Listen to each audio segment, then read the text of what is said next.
First story, my sister-in-law demanded I pay $35,000 for her luxury vacation.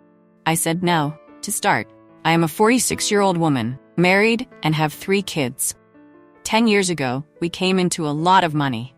I worked hard in a specialized field that pays well, made smart investments, and they paid off. Over the years, I have steadily built up my bank account. My husband considers this my money, and since we do not have a prenuptial agreement, I do refer to it as mine. When the first big payout came in, I did what my husband and I always discussed if we ever had the money. We paid off the mortgage, bought a new car, and even managed to buy a lovely house in our favorite holiday destination. We rented out to a wonderful family for most of the year. We also set up college funds for our children. Each fund should cover 5 years of education, with any leftover money available for a down payment on their own home. As more money continued to come in, thanks to my investments and work, I began thinking about how I could support our immediate family. My husband has 2 sisters, and we have 5 nieces and nephews from one of them. My brother has 2 kids as well. We decided that all of our nieces and nephews would also have college funds, matching the amount our own kids received and under the same condition. I ensured everything was paid for, even reimbursing my eldest niece's parents for the college fees they had already paid. She graduated in 4 years and still had money left over. I also hired an accountant, who is a dear friend, to help figure out the best way to assist my brother and one of my sisters-in-law with their mortgages. I ended up paying off most of their debts. My parents were treated to a nice trip since their house was already paid off. For my in-laws and other sister-in-law who rent, I provided them with some money to help them save. We also contribute to charities both at home and abroad. I even set up some college funds for the children of our closest friends and family members. As a treat, my husband, kids, and I went on a vacation, fully paid by us, with both sides of our extended families. At this point, everyone was very grateful. However, one of my sisters-in-law always craves attention, whether for herself or her kids. She is nice to my face, but bad-mouths me behind my back, with passive-aggressive comments about my work and character. She does it in such a subtle way that calling her out would make you seem like the bad guy. My usual strategy is to play innocent and nitpick on what she says, and it has worked to shut her down without me coming across as rude. For the past few years, this sister-in-law has been hinting that I should pay for an extravagant, all-inclusive vacation for her and her family because I have the money. Note, they have plenty saved up from what would have been their kids' college funds, and that money remains largely untouched.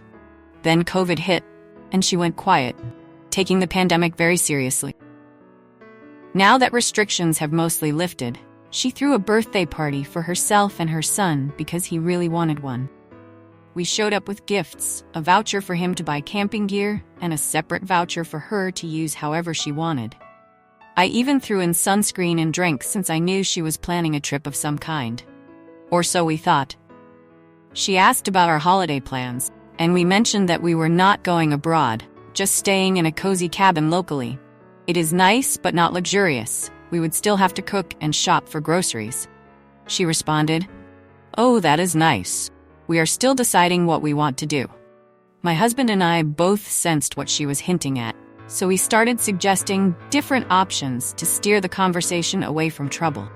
We mentioned staying with family for a weekend or checking out a nearby campsite with activities for the kids. Then she pulled up something on the web. It looked amazing, an all-inclusive resort with a water park, spa, and everything. Price tag for her family of $35,000. My husband said, "That is a lot, but it is great that you have saved up for it." That is when she dropped the bomb. "Oh, we have not. We thought you would pay for it as my birthday gift." Excuse me, what? She expected me to hand over $35,000 as a birthday gift just because I have the money. She went on, saying I earn enough, we are family, and so on. We all sat there stunned. Even her kids paused their play to see how we would respond. My husband burst out laughing, thinking it was a joke.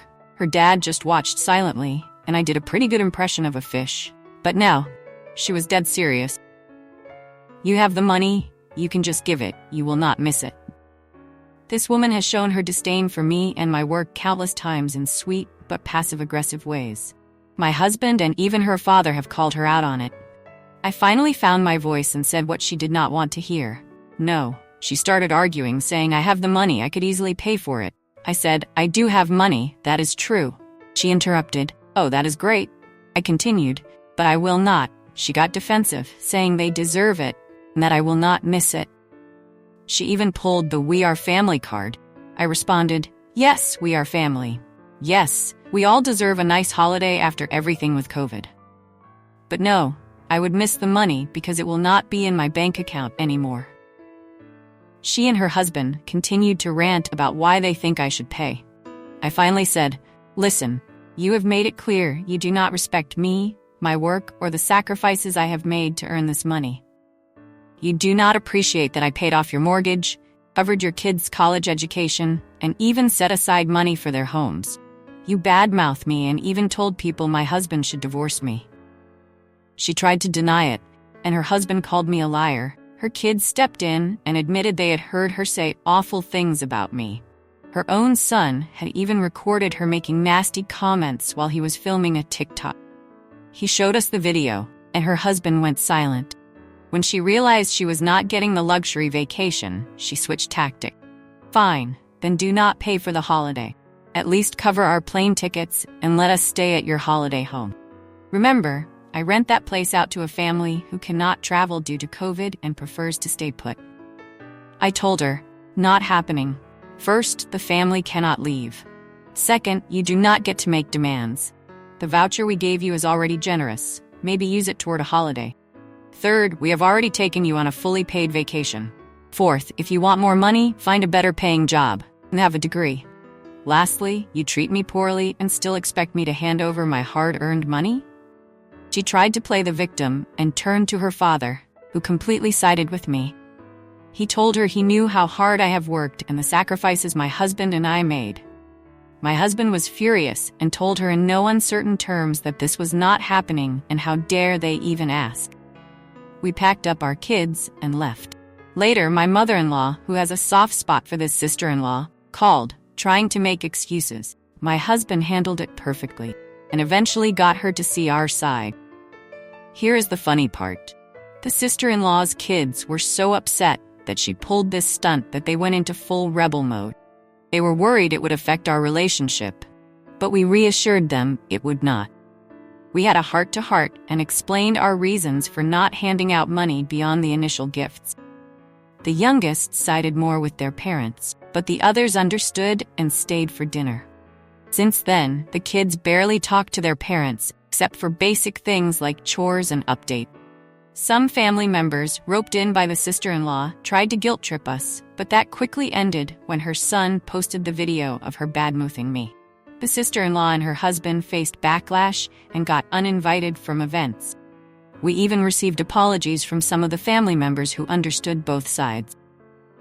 The only thing that bothers me is that my parents-in-law are caught in the middle, especially my mother-in-law, who is very family-oriented. I know some might wonder why I did not just give the money. One reason is how she treated me, even before we came into money. Another reason is that I simply do not feel comfortable handing out money like that. I would love to hear your thoughts. Was I wrong for saying no? Second story, my parents ruined my life for 8 years by favoring my spoiled sister. But now it's all falling apart. I am 18 years old this year and have recently started living independently from my parents. I have a sister who is 10 years younger than me. She was an unplanned pregnancy and nearly did not make it to term. I do not know many details about how rough my mother's second pregnancy was, since they never told me much.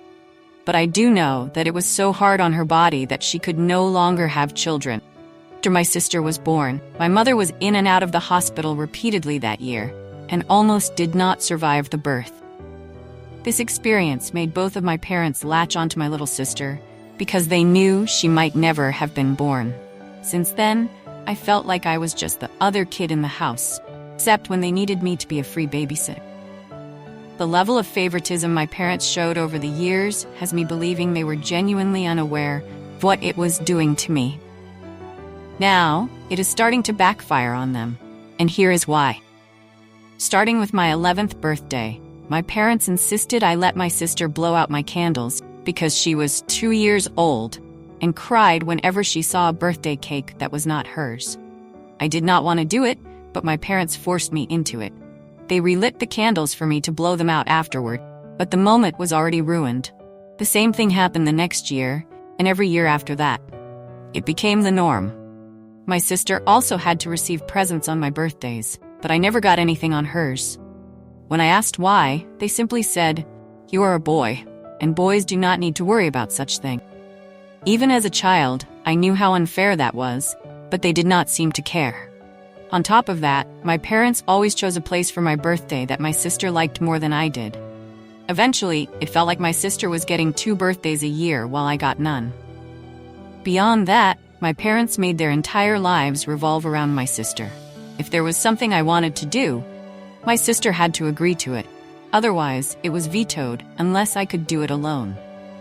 Over time, I learned to lock myself in my room with my video games because it was the only place they would not bother me. That is, unless my sister decided to burst in to annoy me. Eventually, I put a lock on the door, which my parents wanted me to remove. I refused because I was an angry teenager who was tired of being intruded on whenever they felt like it. My sister even ran into my room multiple times when I had no clothes on. My parents blamed me for it, despite the fact that it was my room. After pointing out how ridiculous that was, they allowed me to keep the lock. My sister developed a serious princess complex from being spoiled constantly and became very demanding. I stayed away from her as much as possible, finding any excuse I could to avoid dealing with her, even if it meant making things up just to have time for myself. My parents hired a teenage girl as a babysitter, and I finally got some personal time. However, the first babysitter quit because my sister would not listen, and my parents tried to avoid paying her by claiming she did a bad job. She got others involved, and they finally paid her what they owed. They hired another girl to babysit regularly, and she stayed. But even then, my parents made it clear that I was still expected to watch my sister whenever I had free time. I went out of my way to make myself busy at my part-time job whenever I could. My sister treated me like her personal butler and had a stupid nickname for me that she never stopped using. Just hearing that nickname still makes my blood boil. If I did not give her whatever she wanted, she would cry and call our parents, and then I would get in trouble for mistreating her. This led to many arguments, and after I refused to give in anymore, my relationship with my parents deteriorated to the point where we barely spoke.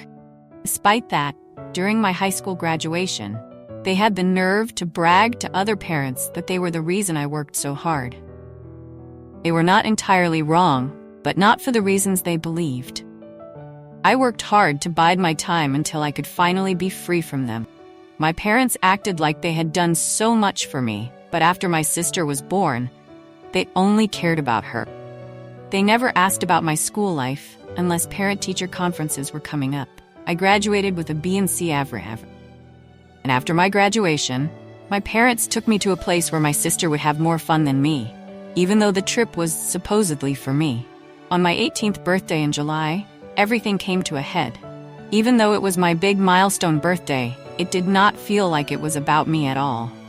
I hoped we might finally go to my favorite restaurant for once, but no, they had the party at a local knockoff of Chuck E. Cheese.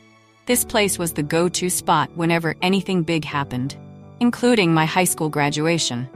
I was surrounded by kids half my age having parties, with nothing to do but eat mediocre pizza and play claw machines and outdated arcade games for tickets to cheap prizes that gave me no joy. Then, when it was time for cake, my parents brought out a pink cake with white flowers. Sure, it had my name on it, but it was clearly not a cake meant for an 18-year-old boy, and it only had 10 candles. My parents lit the candles and placed the cake right in front of my sister to blow out, and that was when I reached my breaking point.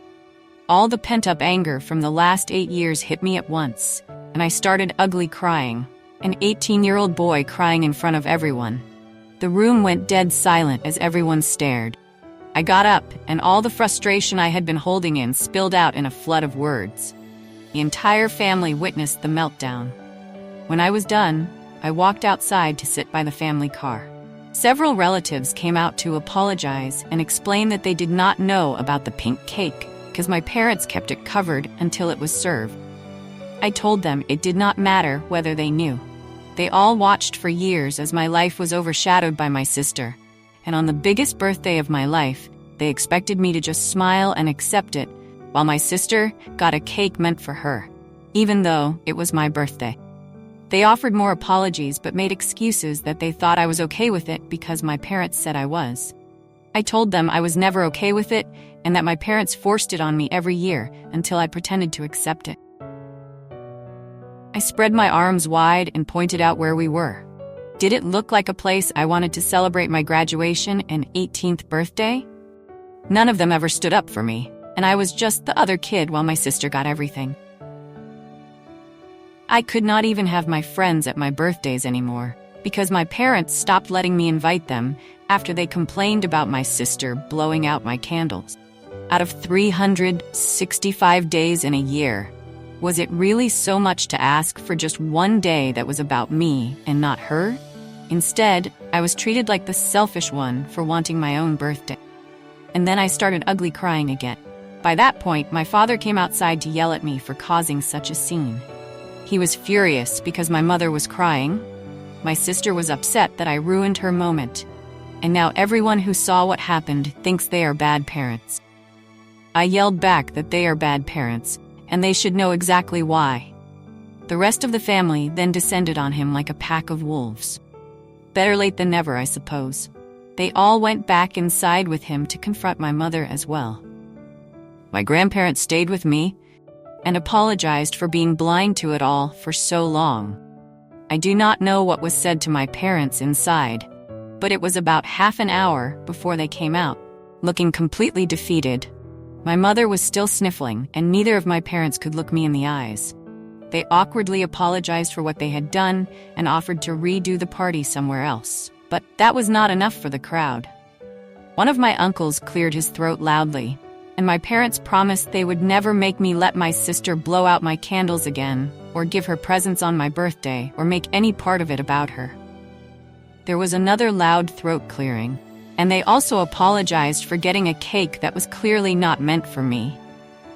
They claimed they thought I was not interested in cake anymore at my age. That was the worst thing they could have said. I became furious all over again and yelled that my age was irrelevant. They had given my birthday to my sister, and they knew it. Then I told them there was no point in redoing the party because it was too late.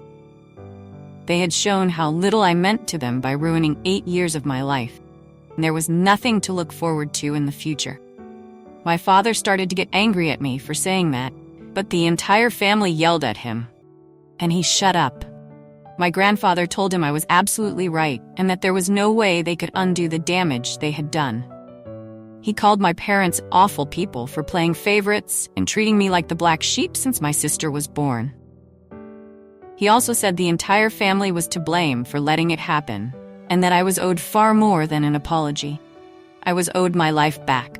My mother broke down crying again and tried to come closer to me while apologizing, but I refused to let her near me, and half the family blocked her from getting close. I told them I could not take it anymore and walked away. One of my aunts caught up with me and brought me back. I could hear multiple family members yelling and cursing at my parents, but I was so overwhelmed that I could not even feel happy about finally getting some justice. As for my sister, she was still in the restaurant by herself, eating cake and opening presents meant for me. And yes, my parents served her some cake after I walked out. You would think that would not be their priority in that moment, but they were called out on it later. My grandparents calmed me down and let me sit in their old minivan while everyone else cleared out the party. My sister threw a tantrum when she was caught opening my presents, including a brand new smartphone that she smashed against the wall because she was not allowed to keep it. She had just gotten a new phone for her birthday a few months earlier. I was so upset that I told everyone I never wanted to celebrate my birthday again, and my grandparents let me stay the night at their house. When I returned home, I still refused to speak to my parents. My mother kept crying because I would not talk to her, and my father was as silent as I was, The following weekend, my grandparents convinced me to go out to dinner with them. When we arrived, I was surprised to find a new party waiting for me.